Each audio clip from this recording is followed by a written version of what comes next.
Hello सब लोग। तो लॉ फॉर एवरीवन में आप सभी का स्वागत है। तो आज हम देखेंगे कि कैसे Dutch east India company Bharat में आई और उसने अपने पैर भारत में पसारे। डच बेसिकली नीदरलैंड के लोगों को कहते हैं और इन्होंने सन 1602 में अपनी डच ईस्ट इंडिया कंपनी को बनाया और फिर ये भारत में व्यापार करने के लिए निकल पड़े। जब ये भारत आए तो इन्होंने सबसे पहले अपनी फैक्ट्री मसूलीपट्टनम में बनाई, जो कि आंध्र प्रदेश में था।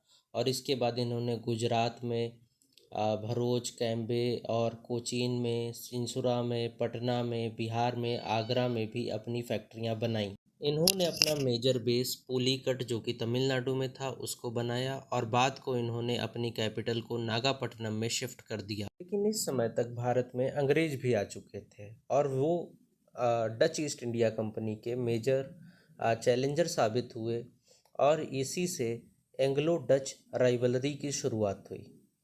तो सन 1667 में ब्रिटिश और डच के बीच में एक एग्रीमेंट हुआ, जिसमें ब्रिटिशर्स ने कहा कि हम इंडोनेशिया को छोड़कर चले जाएंगे और डच ने कहा कि हम भारत में अपनी फैक्ट्रियां बंद कर देंगे। मगर डच लोगों ने ऐसा कोई भी काम नहीं किया।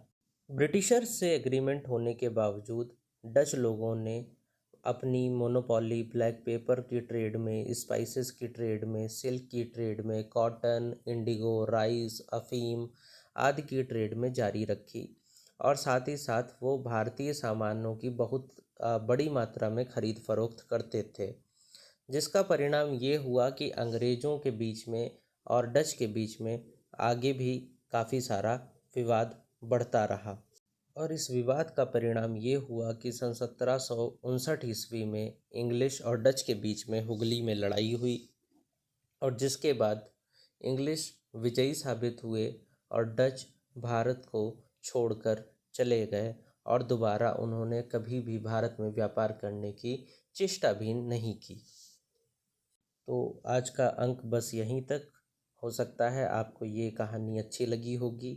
ये डच ईस्ट इंडिया कंपनी का इस्टेब्लिशमेंट आपको रास आया होगा। धन्यवाद। जय हिंद, जय भारत, जय हिंदुस्तान।